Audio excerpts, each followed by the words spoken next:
ma ụmụ ibe ekene m ụnụ ndị ndozi ọdịnala Igbo nwanne ụnụ nwoke nọ nso ekene ụnụ asị m ka udo dịrị ụnụ n'ụbọchị nketa na anyị nwabụ ndị ndozi ọdịnala Igbo na anyị nwabụ ndị kwere n'ihe otu kwuru na anyị nwabụ ndị agha sị na anyị bịara n'ụwa ihe anyị bịara n'ụwa onye mekwa ka ndị Igbo dịkwa mma ọzọ mana anyị mana ndị mmadụ aghọtaghị ya na ha aghọtaghị ihe a na-ekwu ha chi mana anyị adịgo used to queen bom na anyị adịgo used to queen bom ihe ọbụla na-ekwu queen bom na ọ bụrụ otu a ka esi eme na ndị ọdịnala ewe ihe bịara ka chi si wee kee ya otu anwụ si awa ka ndị ọdịnala si awa na anyị wara ka anyanwụ kama na ndị be anyị anaghị afụ na ife nke ha ji afụ na nzuzo ihe ha kpọrọ ọkụ bụ anyanwụ otu anyanwụ na-acha na ọya ife ha fụrụ mana chefuzie na ọ bụrụ na anwụ achaghazi echiene ọ bụrụ na eletrik enwu hozi ihe niile na-eji ikirikiri kekwere ihe ị ga-afụzi onye isi na-afụkwa na ụzọ ụmụ ibe onye isi na-afụ ụzọ why o ji afụ ụzọ because life word ị na-afụ na the earth gee ntị o gekwanụ ntị ọfụma ya ọkụ ifuru ihe aha na-ebido na earth aha chee ka m bute bọọdụ ma ị mana enwere ike a na-ekwu ya otu ọ dị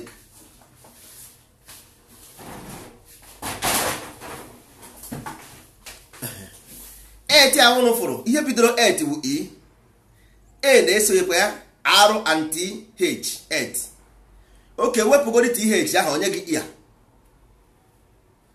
i were godi ihe echi aha tinye n'ihu mbido onye gị heart ihe ahụ sound wave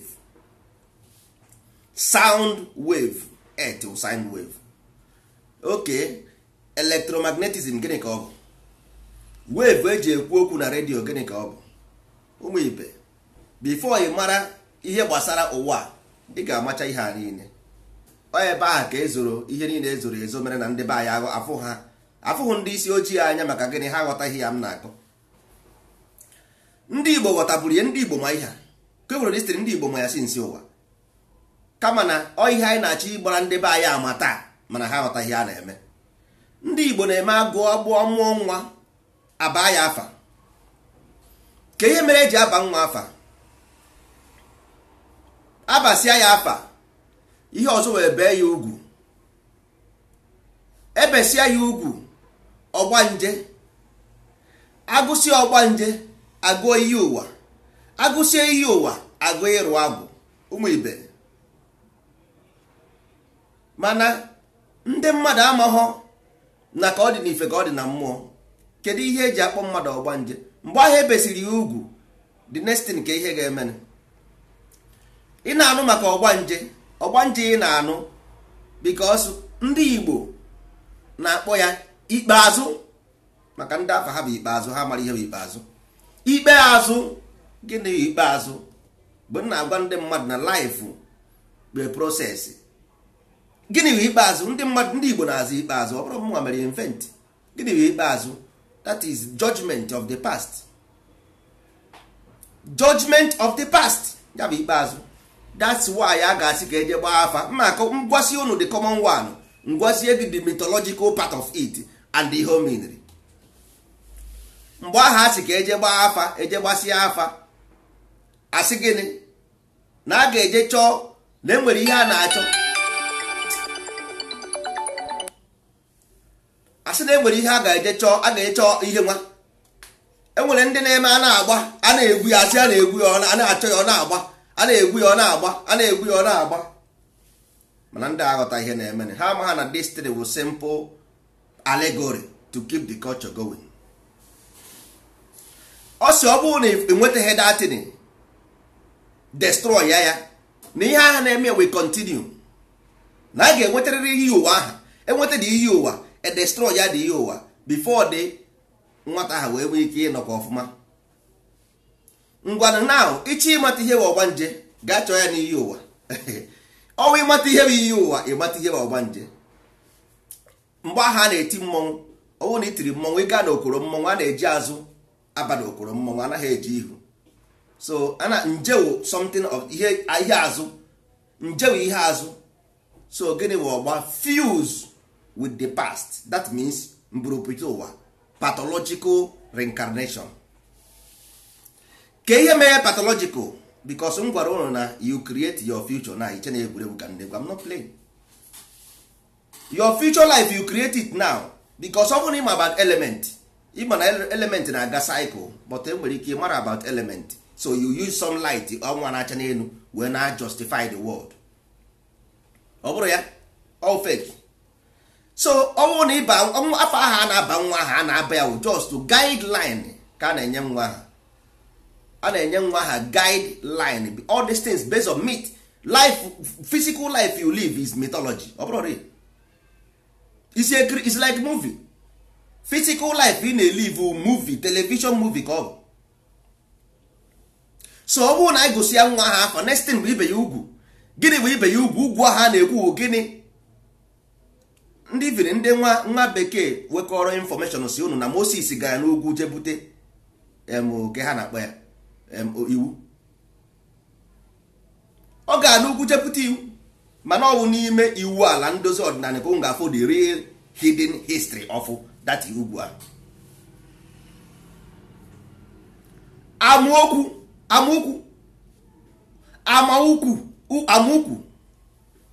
ọ ya okwu Enugwu because nọ n'Enugwu ka Moses ji eje bute the iwu, mana n'ime akwụkwọ iwu ala ọ gaghị abụzi Enugwu because na ya were ga Enugwu wee mee a state, mana ọ dị sentence ka ọ bụkwa, mana ọ wụzi ama ukwu. Gịnị bụ ukwu? Ụmụ ama ha na ukwu buru ibu, ukwu bụ ugwu. Ọ ya ka eji akpọ ya ukwu aha maka na ihe buru ibu ukwuye nna bute ukwuye bute ha niile. So n'elu ugwu ka ị kwesịrị ịnọ because ọ n'elu ugwu mmiri na-eme iju gbaa mmiri zoo too ebe niile. N'elu ugwu mmiri anaghị etoru ebe ahụ ka ị ga-anọ wee na-ere anya. Ebe ahụ ka Moses ga-agaje bute dati iwu ahụ. O wee sị gị circumcise ya I wee translate into practical life. Ọ bụrụ real ugwu a na-ekwu the mind, circumcision of the mind, but ka ọ dị n'ime ka ọ dị n'ife. Mmadụ onye ga-agwa m why ọkụkọ akwa ọkụkọ ji wee bụrụ the sentiment with akị, itiwa akị ịta mkpụrụ dị ya n'ime. Akwa ọkụkọ na-adị ka akị, ọkụkọ gbọwa dị akwa, egbe abịa buru dị nwa.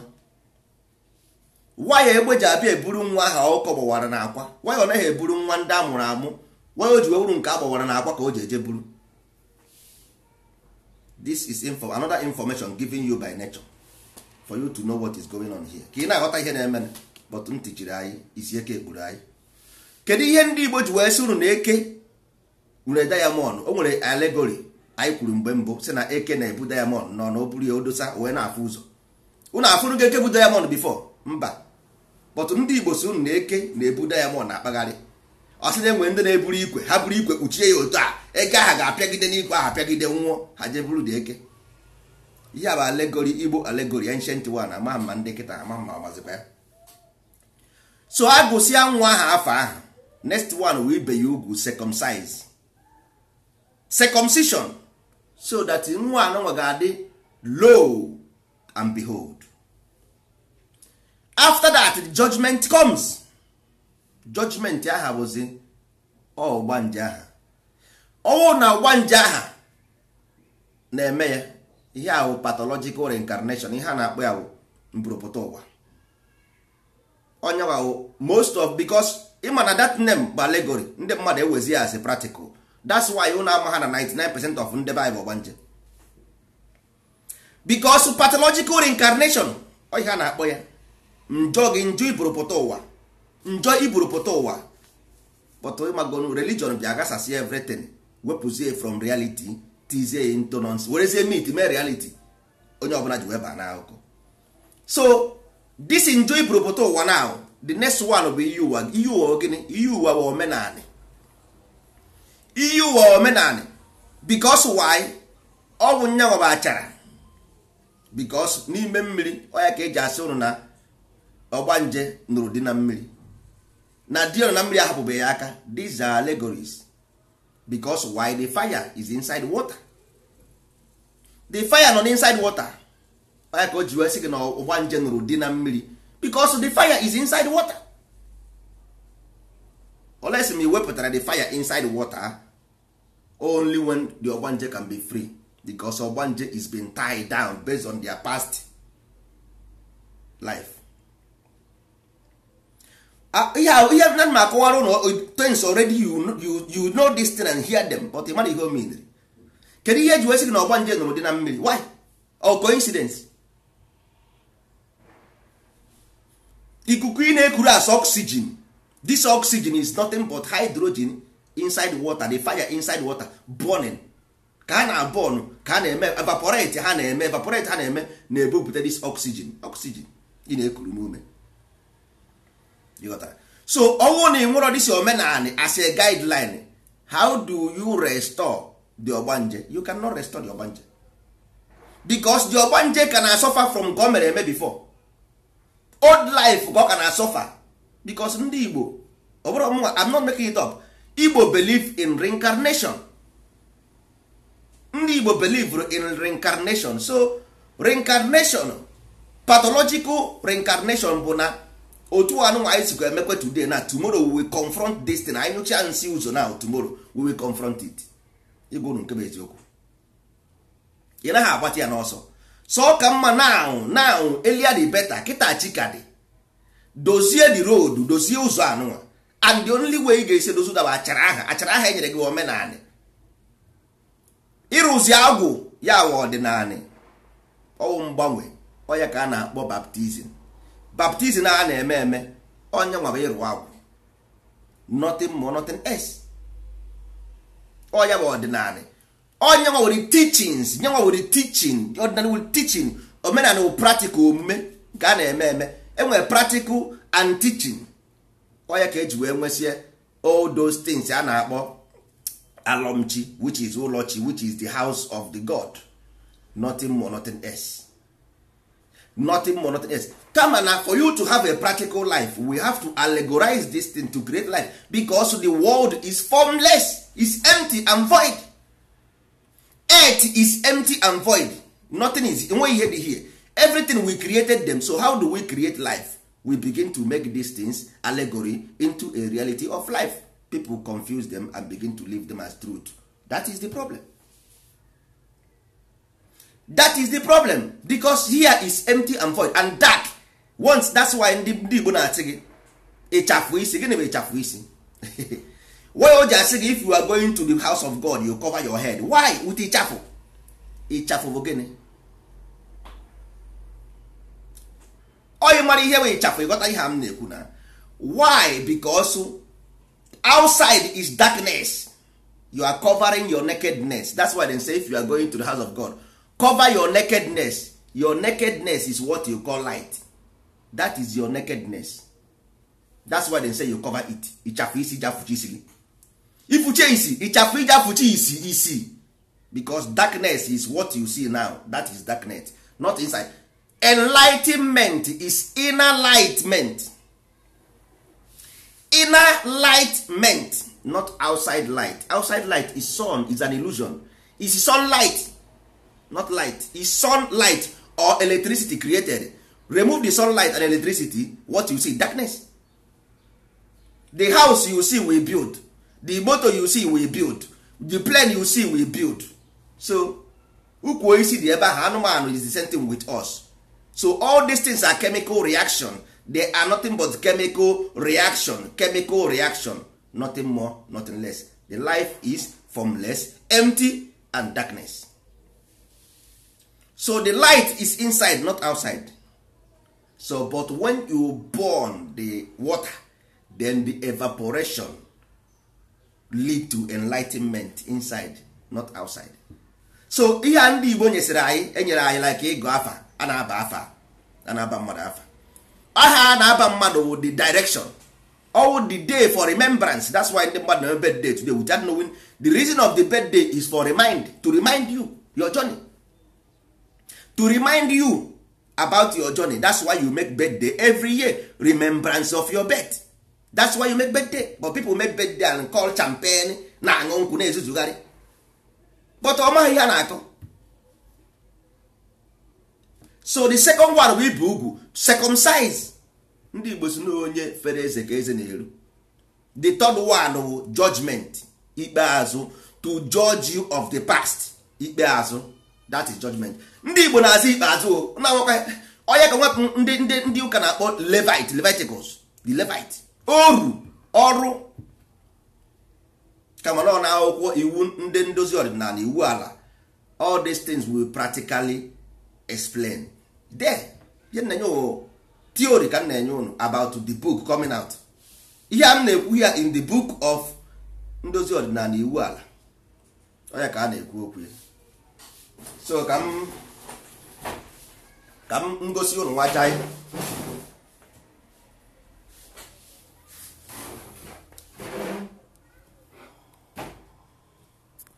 ihe a bụ iwu ala.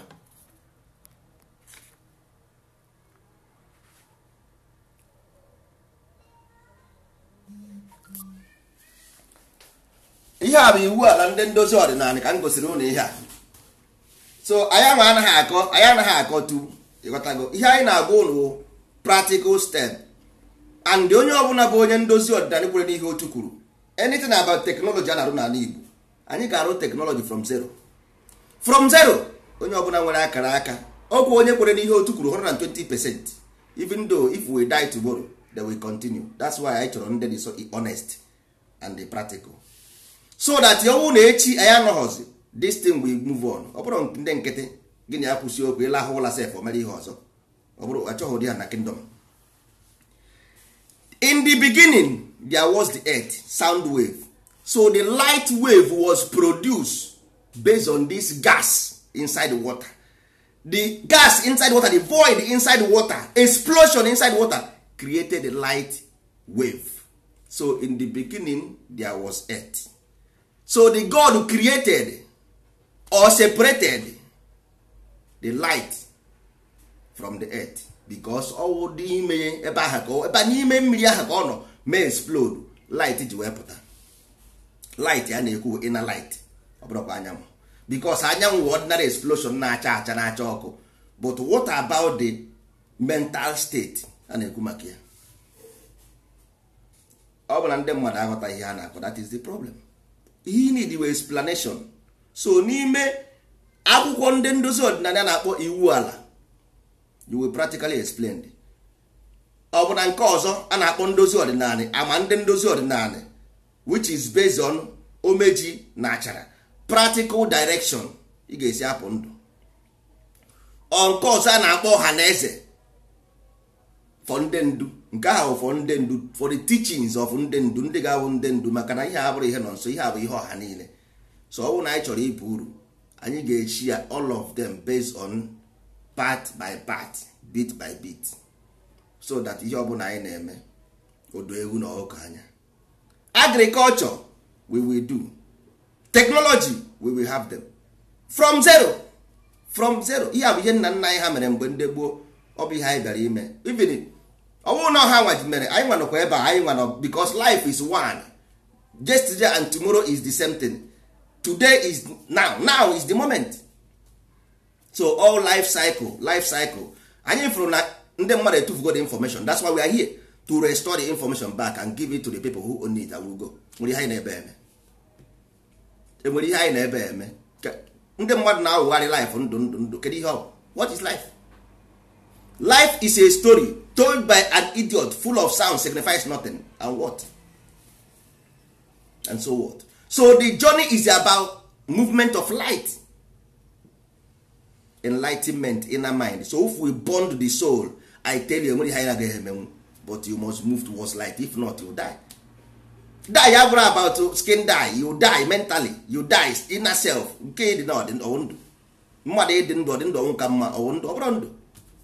So already you are dead.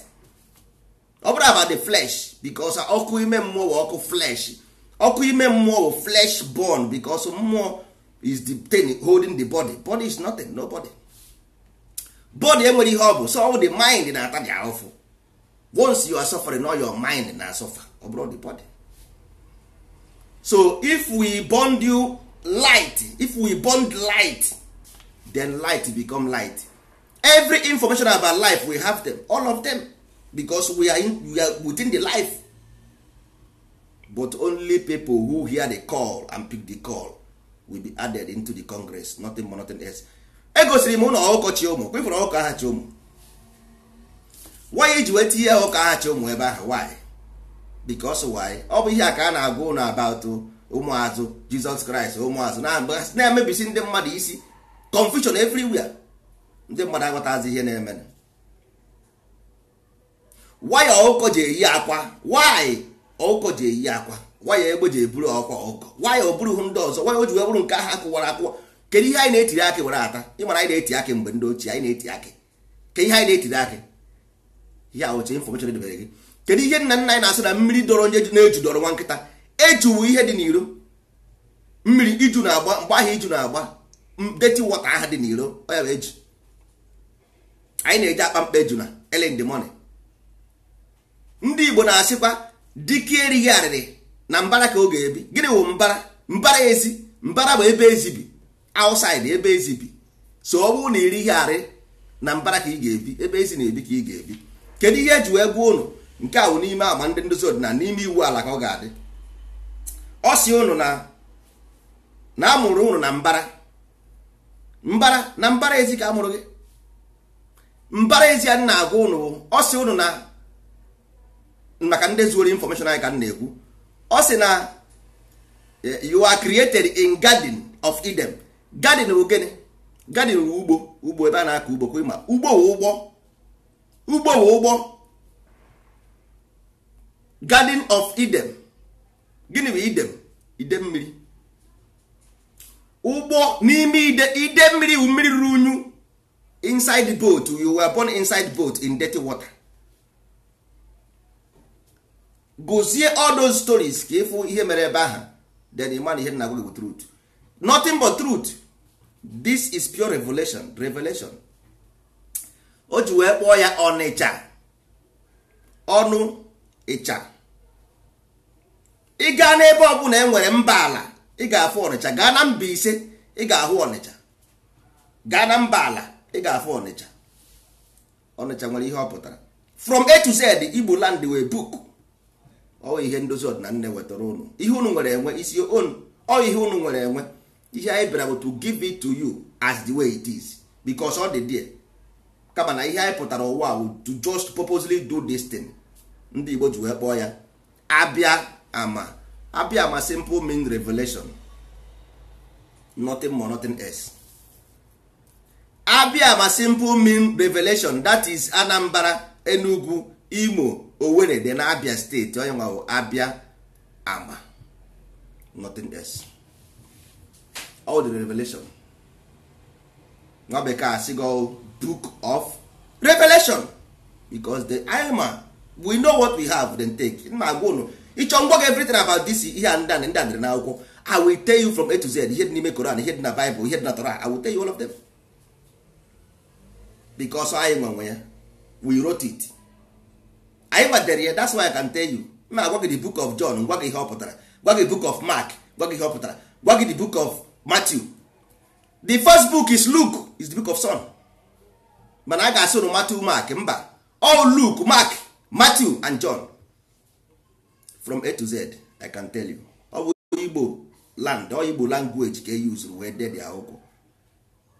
But ha agaghị ede n'ụdị iwe tomorrow ka ị bịa zọba ya azọba. That's why they change many things inside it. Ha changed so many things so that ị ghara ịghọta ihe ha na-akọ. Mana iwu ala, ọ na iwu ala ka ị ga-afụ the real one bụ your own language. Then you say ewo, so ihe aka ndị a medere anyị. Ọ na iwu ala ka ị ga-eme ịgụsịa iwu ala isi hey, so otu aka ndị a si eme. Maka na nwanne onye anọghọ mgbe ebe e nyiri ozu, ọ na-esi n'okwu abụ. Mana mgbe ije jụzie onye afịa wụ ikpeazụ, kedu ihe bụ ikpeazụ?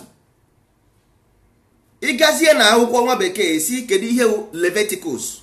Ịgụchazie ikpeazụ n'akwụkwọ ikpeazụ ndị iwu ala ndị ndozi ọdịnala, ebe ahụ nke ị ga-asị so Levite a na-ekwu okwu enweghị ihe ọ bụ, so ihe aka ndị a were dee ebe a wee were napụ anyị ndụ for the whole life. Kama na ihe a na-akpọ ya bụ judgment. Ọ gba nje ka egwu. That's why they cut you, because life is about agent. We are agency of life. That is why the government in first place, government was formed for agency. That's why for flag ha na-efe, flag government represent the symbolism of God. That's why the letter G represent government, represent God. Mgbe ọbụla ifuru G, letter G represent ruler, somebody that anything that rules. Oh, here the letter G represent. Then the flag represent the appearance, the image of the ruler. That's why you see the breeze na-ebu, the flag and a shake. That is I am that I am. Nothing more, nothing less. So the agency, if you are, either you are with us or you are against us. Simple as ABCD. Either you are with us or you are against us. So it's about fire movement. Fire na-emere ihe ọbụla. Fire wins everything because fire rules. Ndozi ọdịnala is about fire movement because fire rules. Nothing will stop fire, never. Even fire inside water forms you. Fire inside water forms you as person. So fire never quit. Even though ị naghị afụ ya anya, were mma gbuo na okwute na isi efu ya. Were mma gbuo mma na okwute, you see the fire. Odoge anya na fire is present, ever present, never disappear. So unless your movement is about fire, then come, will take you because all movement of light. If you go about art and nonsense, fire will push you away. Push you again. You get ogbanje not there. You tie yourself down. You tie it down. Oh yeah, cage where the balloon now was na if you mess up, I take it back away from you. Yes, that is nature. Or about somebody saying that is how nature is. The higher element eat lower element. Simple as ABCD. There is no cry here. You cry is about emotion. Crying is emotion. Is emotional something, nothing more than else. Overall, real. Cry is not really. You have emotional behavior. All you have. So what you have is emotional behavior. So aqua na baby home as aqua will just emotional act. Nothing more, nothing else. Either you are in or you are out. Either you are with us or you are against us. That is pure natural life. So ọ na ịmara the nature of life, nobody will fool you. If ịmara nature of life, nobody will fool you with God, with Satan, with whatever. Nobody will fool you. Onye ga-efool gị because ị mara ya. That's why na agba ndị be anyị lay low, stop, quit and begin to observe. Begin to observe. Ị ga na-ene anya, ị na-ene anya, ipurugodo ụzọ, free go yourself from the ogbanje pia.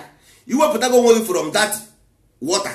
Igbuo the husband or we divorce or the husband inside water. First of all, divorce or the husband, they divorce or the husband, then he be free. Or you can also go and settle the husband in the water, go and settle the wife in the water. That is allegory. Or allegory ka na-ekwu maka ya because ọ mmiri, ọ na mmiri ka ihe a na-eme. Life anyị nọ na mmiri, anyị nọ n'ime ụgbọ mmiri a na-aga. So nwere ihe ọzọ dị here. So life a na-egwe boys were na-asa ego, a na-asara boys ego, na-asara gị esi ego, a na-asị abịa anyị ejebe ka enye ndị gị nọ na mmiri, a na-ata ya ere ndị gị nọ na mmiri, elefọsụwa ya, a ga-arụrụ gị agwụ, a ga-apụrụ gị ihe mmiri. Nna nwanne, if you don't know this thing, you can never explain them. You can never because you don't know them. Yes, of course, Igbo na-agụ afa. Yes, of course, Igbo na-ebu ugwu. Yes, of course, Igbo na-eme ọgbanje. Yes, of course, Igbo na-eme ihe ụwa. Yes, of course, Igbo na-arụ agwụ. What are the meanings? Oh, ihe m na-agwa ụnụ. Because mmụọ agaghị na ewu anwụọ n'ọgbụ. I can never. Agaghị m na ewu anwụọ n'ọgbụ. Unless maya, if we know them, then we practice them. Then we know because it's culture. We practice them based on culture, not based on reality. Because they are not. But ị ga-afụ ndị nkịtị a na-eme unnecessary argument. Mmadụ na-ebu nna ya ụzọ abụ dị ọkpara. Mgbe ndị ochie, mgbe a mụrụ anyị ihe a na-aba anyị bụ okereke nwe ugwu, oke afọ udu ụba, okereke nwe ụlọ omeji. Ma ihe afa pụtara ọ ihe bụ afa. Ọ bụrụ nọ nto, ọ bụrụ ife anyị. Okereke nwe ugwu is based on astro. Okereke nwe ugwu. Okereke nwe ụlọ omeji o banana, plantain. Okafu uduba, these are based on astrology. Ya planetary movement ga na-ekwu maka ya. Ọ bụ ka esi aba ya afa mgbe ndị ochie planetary movement. Ọ bụrụ sị onye amụọ na ọsịrị ọwụ oke ha na-akpọzi ya nwaanyị Sunday ka ha na-akpọ amabụzi ụdị afọ a na-abazi na ụdị afọ a na-abazi na-asị ọwa English dị ihe a ka afa what kind of name is this? No more astrological name, no more